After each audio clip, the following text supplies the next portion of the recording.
우리에게 주신 하나님의 말씀은 빌립보서 1장 1절에서 11절 말씀입니다.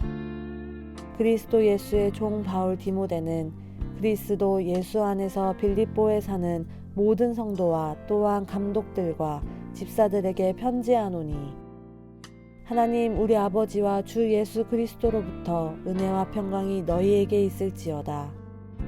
내가 너희를 생각할 때마다 나의 하나님께 감사하며 간구할 때마다 너희 무리를 위하여 기쁨으로 항상 간구함은 너희가 첫날부터 이제까지 복음을 위한 일에 참여하고 있기 때문이라.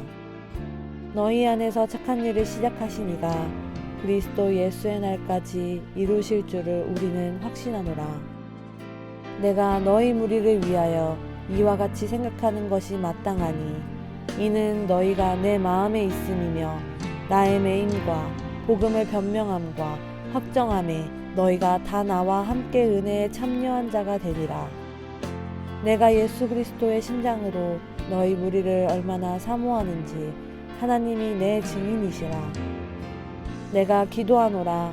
너희 사랑을 지식과 모든 총명으로 점점 더 풍성하게 하사 너희로 지극히 선한 것을 분별하며 또 진실하여 허물 없이 그리스도의 날까지 이르고 예수 그리스도로 말미암아 의의 열매가 가득하여 하나님의 영광과 찬송이 되기를 원하노라.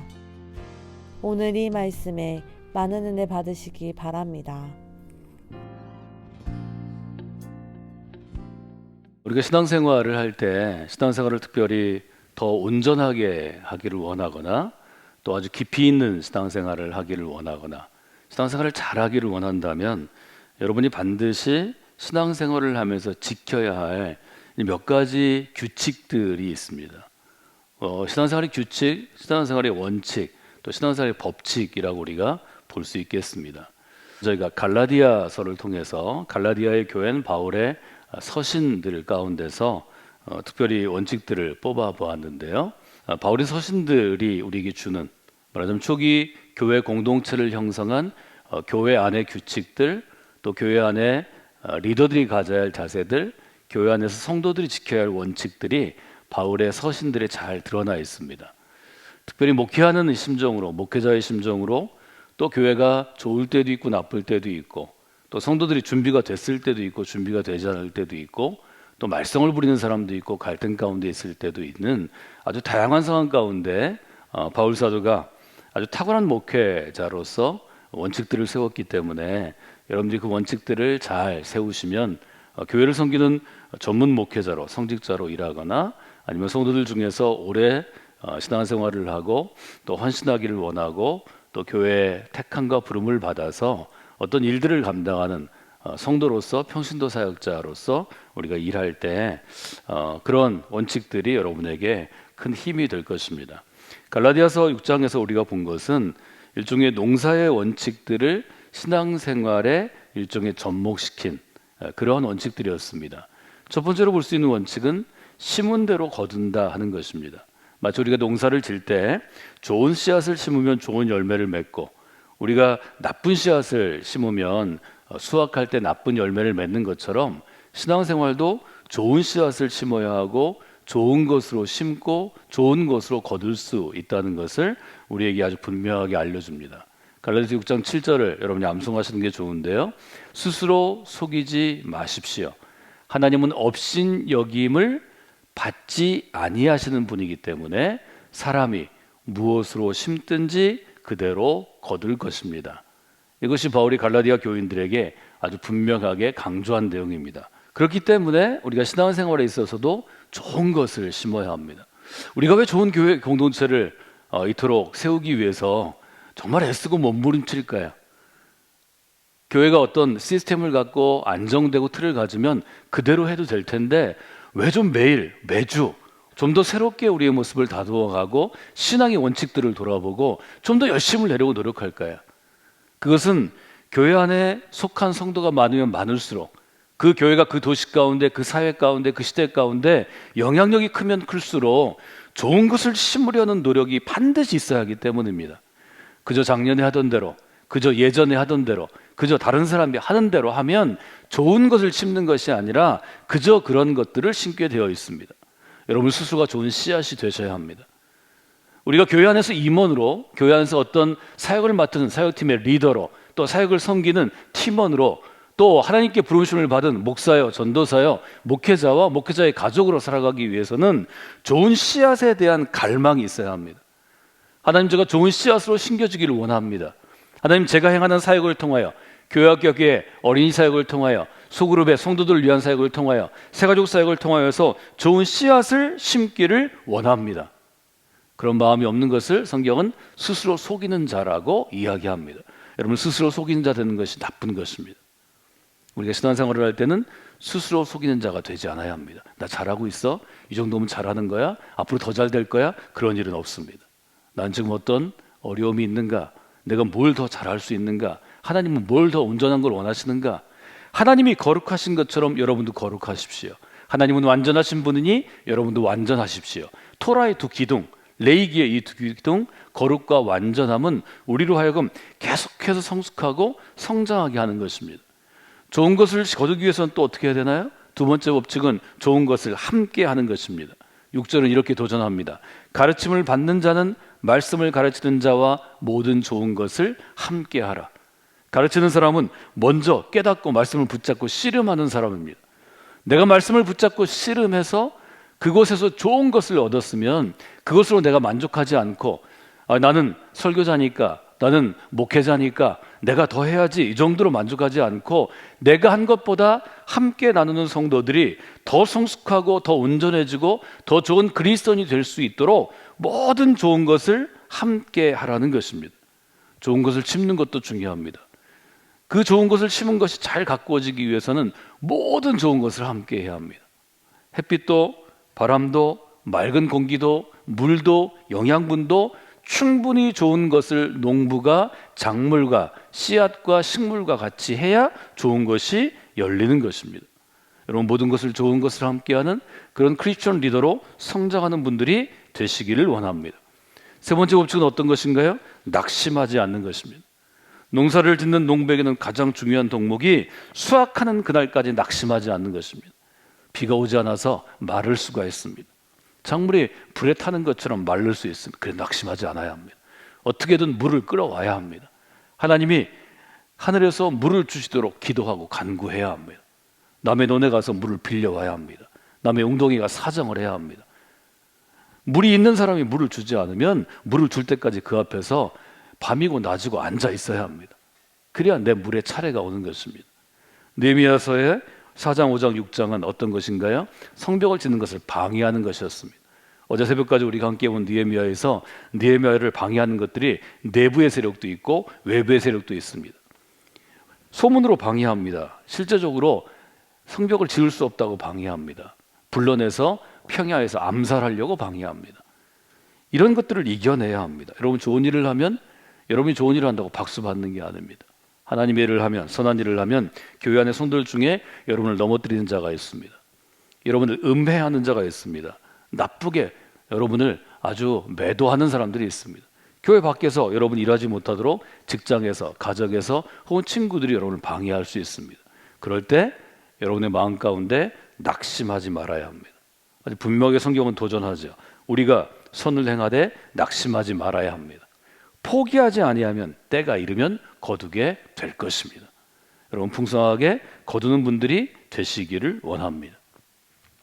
오늘은 빌립보서를 통해서 우리가 두 번째 신앙의 법칙을 보려고 합니다. 바울은 여러분이 아시는 것처럼 스스로 인생을 정말 자랑할 만큼 사신 분입니다. 유대인으로서도 마찬가지고 그리스도인으로서도 마찬가지입니다. 그래서 바울은 아주 분명하게 표현하죠. 나는 일체 비결을 배운 사람입니다. 빌립보서 4장 12절에 그는 빌립보 교인들에게 이렇게 자기의 삶을 소개합니다. 내가 궁핍함으로 말하는 것이 아닙니다. 어떠한 형편에든지 나는 자족하기를 배운 사람입니다. 여기 자족한다는 것은 내 인생에 만족한다는 것입니다. 내 인생이 아주 괜찮은 인생이라고 내가 스스로 평가할 수 있다는 것입니다.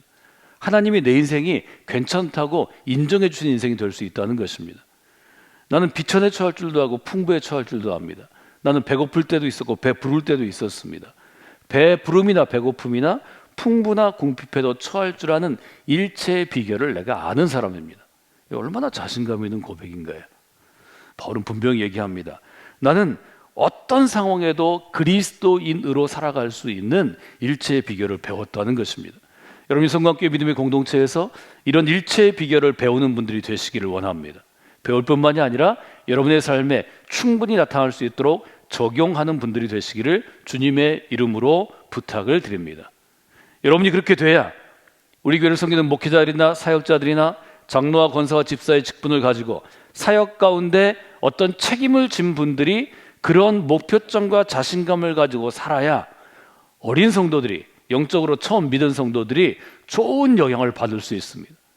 여러분들이 좋은 씨앗을 심고 자라는 좋은 생명의 나무들에게 좋은 영향을 주는 선한 목자여 농부의 역할을 하시기를 주님의 이름으로 다시 한번 도전합니다. 바울의 이런 삶은 의학적으로 보면 어떤 삶인가요? 의학적으로 보면 어떤 감정에 잘 휘둘리지 않고 균형 잡힌 삶. 저 힘들고 어려워도 짜증내거나 분노하거나 아니 나 못하겠다 부정적인 말을 하거나 다른 사람을 어렵게 하거나 인생을 포기하지 아니하고 더 마음과 정성을 다해서 하나님께 나아가는 그런 귀한 삶으로 나아갈 수 있습니다. 여러분이 그런 점들을 한번 마음 가운데 두시고 함께 나아가시면 좋을 것 같습니다. 제가 의학 서적들을 정기적으로 좀 자주 보는데요. 그것은 우리 육체의 건강과 우리의 마음의 건강이 영혼의 건강과 아주 밀접한 영향을 갖고 있기 때문입니다. 최근 우리의 삶이 좀 더 행복한 삶을 추구하면서 여러분들이 의학적으로 행복한 삶을 살기 위해서는 어떻게 하면 좋은가 하는 것에 대해서 글들을 많이 씁니다. 오랫동안 계속해서 글들을 썼던 정신의학 전문의 이시영 박사는 행복한 인생을 살기 위해서는 세로토닌적인 삶을 살아야 된다고 최근에 저서에서 밝힌 적이 있습니다. 우리 뇌에 이제 여러 가지 호르몬들이 있는데요.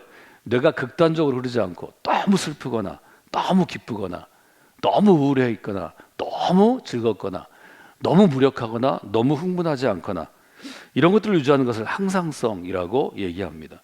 우리가 어떤 안정된 마음, 또 평화로운 감정, 내가 참 행복하다. 바울이 얘기한 것처럼 내가 정말 만족한 삶을 산다. 이런 것들은 우리가 의학적으로 보면 세로토닌이 아주 중요한 작용을 한다는 거죠. 세로토닌이 부족하면 쉽게 우울한 감정에 빠질 수 있습니다. 또 어떤 것, 마약이든지 혹은 우리 인생에 좋지 못한 영향을 주는 약물에 중독될 수 있습니다. 공격적으로 바뀔 수 있습니다. 음식을 먹는 장애, 섭식 장애 등에 빠질 수 있는데 이것은 우리의 감정이나 생각과 의지를 조절할 수 있는 능력이 약해질 때 그렇다는 거죠. 그래서 인간이 행복한 감정을 느끼려면 이 세로토닌이 굉장히 중요한 역할을 해서 많은 사람들이 어려움을 겪는 이유 중에 하나, 특별히 한국 사람들이 정신적으로 굉장히 우울한 사람들이 많습니다. 감정이 조절되지 않는 사람이 많습니다. 감정 중에 특별히 분노를 조절하지 못하고 화나는 걸 조절하지 못하고 길 가다가 갑자기 차 세우기도 하고 뛰어내려서 욕하기도 하고 뛰어들기도 하고 이런 사람이 정말 많이 있습니다. 젊은 세대로 갈수록 아이들에 갈수록 있는데요. 이것이 의학적으로 볼 때는 세로토닌이 부족한 상태가 주는 문제들이라는 거죠. 맞아요. 행복하려면 의학적으로는 세로토닌이 자기 역할을 잘 감당해야 합니다. 그러면서 이 이시영 박사가 세로토닌적인 삶, 세로토닌이 잘 풍성하게 주어져서 행복한 삶을 살려면 이런 삶을 살면 좋겠다 하고 제안하는 것들이 있는데요. 이 제안을 보면서 제가 옆에다가 우리 교회에서 추구하는 신앙적인 삶, 우리가 제자훈련학교, 영서훈련학교에서 추구하는 삶하고 연결을 쭉 해봤습니다. 이분은 이런 제안을 합니다. 합리적인 절충과 조절과 균형 감각을 유지해야 한국 사회에서 행복하게 살 수 있다는 것입니다. 이것은 제가 여러분에게 늘 강조하는 균형 잡힌 삶을 의미하죠. 외적인 성장보다는 내적인 성숙을 중시해야 행복할 수 있다는 것입니다. 이것은 성서가 우리에게 요구하는 그리스도의 장성한 분량에 이르는 성숙을 추구하는 삶입니다. 글로벌 시민으로 교양과 자긍심을 구하는 것, 이건 자기 정체성의 문제입니다. 쓸만한 인간으로, 다른 사람에게 도움이 되는 인간으로, 쓸모 있는 인간이 되는 것입니다. 기본과 원칙을 지키는 삶, 저는 여러분에게 신앙이란 신앙의 본질을 추구하는 것이라고 말씀드렸습니다. 뭐 오늘 우리가 나누는 신앙의 법칙도 이 맥락에 있습니다. 올바른 가치관을 가지고 다른 생각을 존중하는 삶. 올바른 가치관은 우리가 추구하는 것입니다. 역사나 철학이나 문학이나 관련 책들을 통해 고전의 지혜를 배우는 삶. 뭐 지혜로운 인생이죠. 우리가 잠언이나 전도서나 시편에서 추구하는 것이죠. 변화와 창의에 능동적으로 대처하는 삶. 저는 신앙은 새로운 길을 내는 것이고 신앙은 거룩한 변화를 추구하는 삶이라고 강조해 왔습니다. 목표보다 과정을 중시하는 삶. 이 과정을 중시한다는 것은 오늘의 일상을 중시하는 것입니다. 매일매일의 삶이 하나님을 향한 신령과 진정으로 나아가는 예배의 삶이 되는 것입니다. 환경 우선의 자연 친화적인 삶과 성품을 지향하는 것, 이것은 하나님의 창조 질서와 관계된 것입니다. 일과 삶의 균형을 이루는 것, 이건 삶의 균형 감각이죠. 명분보다 실용과 협업을 중시하는 것, 이것은 오늘의 나의 삶과 껍데기의 삶이 아니라 알맹이의 삶을 추구하는 것입니다. 재충전을 향한 자기와의 시간을 갖는 것, 뭐 이것은 우리 리트릿, 하나님 앞에서의 쉼, 엘리야가 로뎀나무 아래에서 쉬었던 것과 같은 거죠.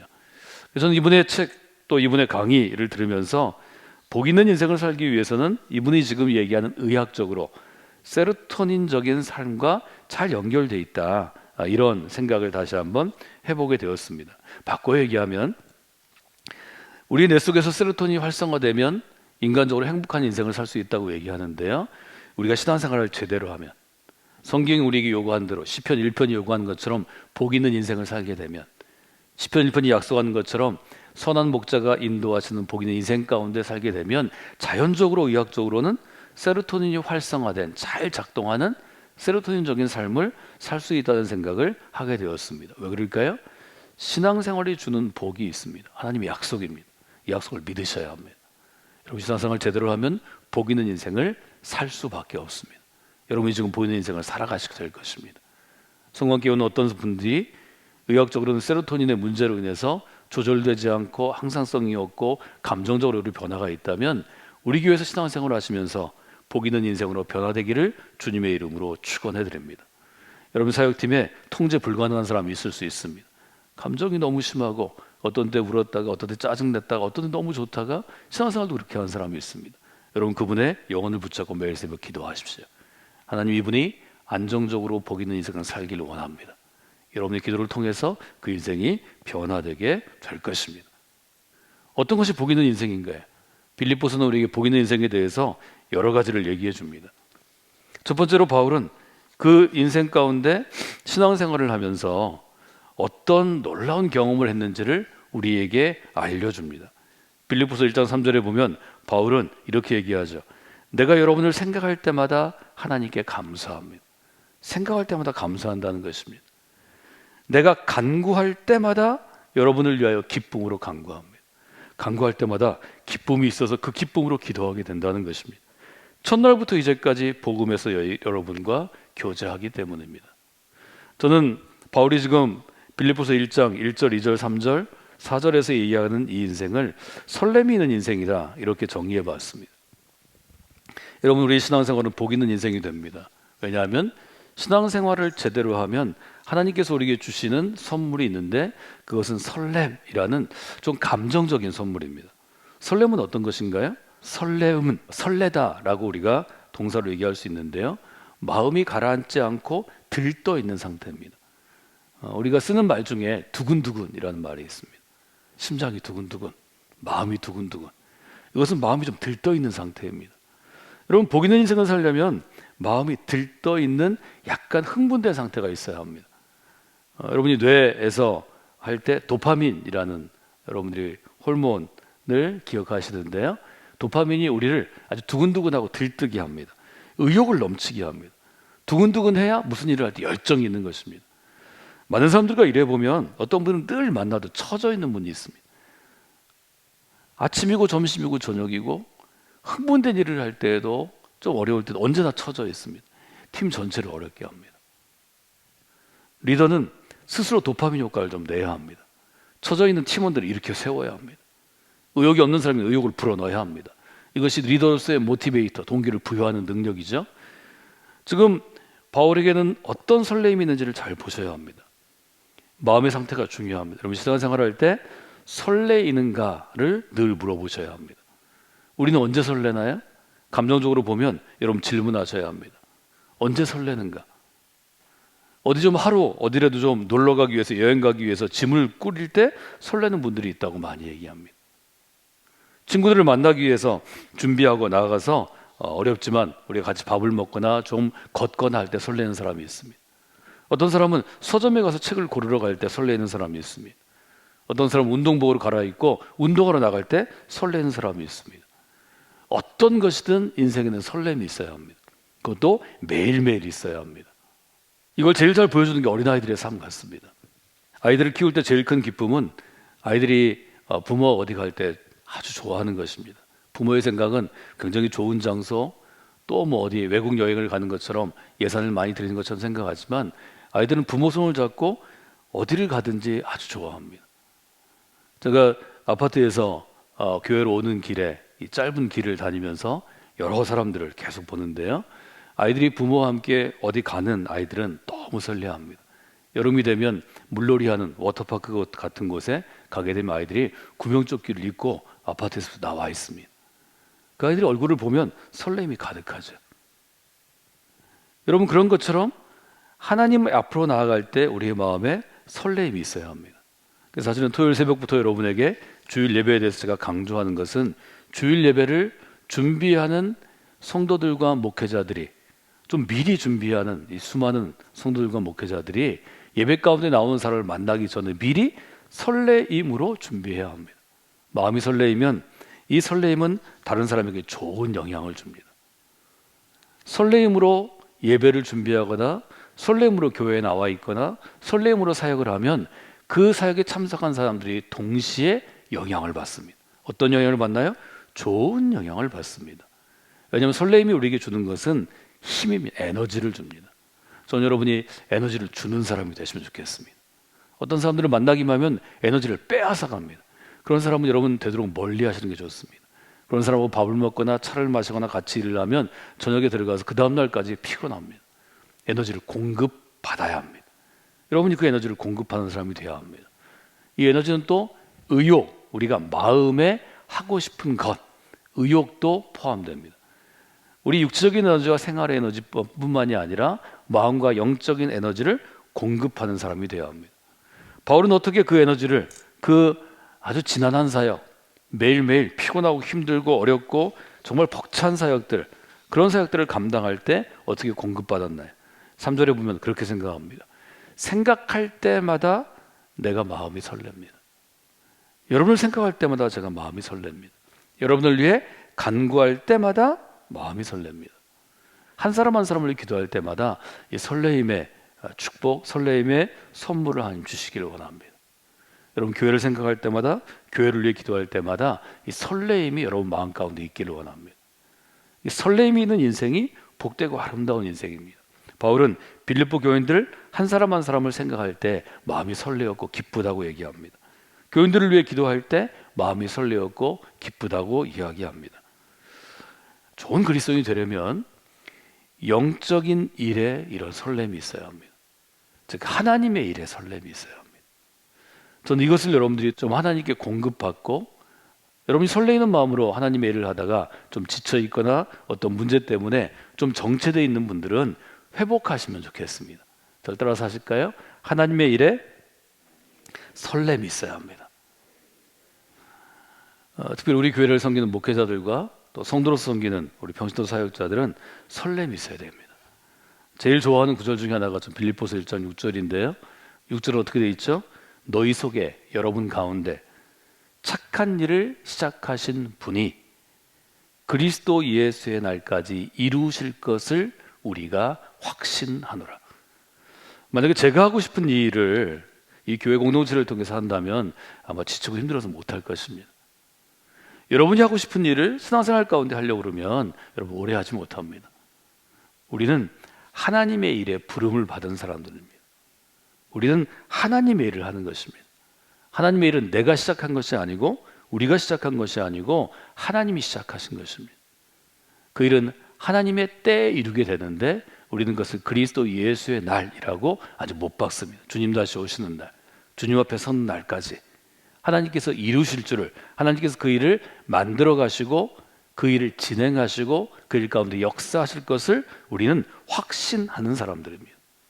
여러분, 이 마음을 가지고 새해 여러분의 사역을 위해서 여러분 선 자리에서 이 역할들을 감당하시면 좋겠습니다. 하나님, 제가 하나님께서 성광교회로 부르셔서 성광교회 안에서 맡겨주신 이 사역을 감당할 때 설레임이 있기를 원합니다. 설레임이 있는 사역, 설렘이 있는 인생을 살아가기를 원합니다. 여러분 기도하시면 하나님께서 그 기도 가운데 응답해 주시리라 믿습니다.